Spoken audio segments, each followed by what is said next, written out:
Former press liaison officer in the office of the president, Kwame McCoy, now visibly injured, is telling a different story regarding what really happened on elections day after he turned up at the St. Sidwell's Primary School, which was being used as a polling station by the Ghana Elections Commission.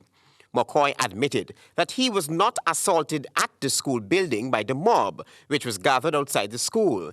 He is now alleging that the assault happened some distance away from the school and not in the presence of then opposition leader and Joseph Harmon, who had gone to his rescue.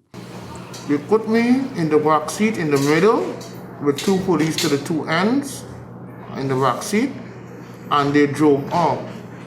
3 buildings down the road, they recognized that Mr. Granger and I believe Mr. Harmon, I'm not absolutely sure who was the other person, were still at the back of the vehicle because apparently they'd used the vehicle to among themselves to speak to the crowd. They were still in the back of the vehicle, so they stopped 3 buildings away from St. Sidwell's School to put them off of the vehicle. As soon as they put them off the vehicle, someone threw a missile through the back window of the open back pickup because the back screen had already been broken from the scene.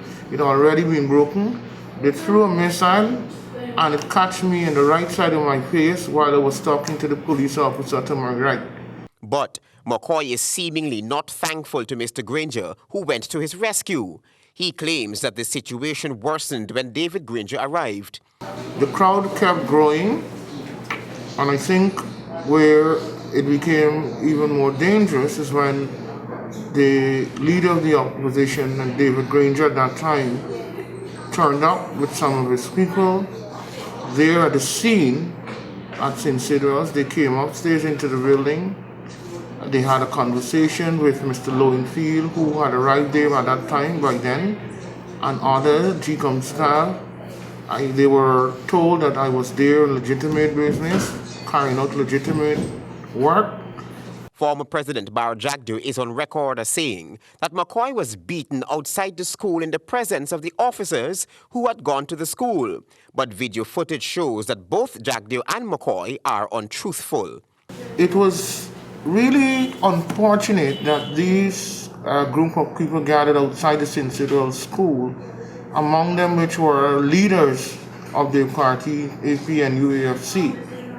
And the kind of comments they were making, the insightful statements, the threatening comments. In fact, they said that they wanted to slaughter me, that I could consider myself lucky that the police brought me out, and all sorts of comments that they made.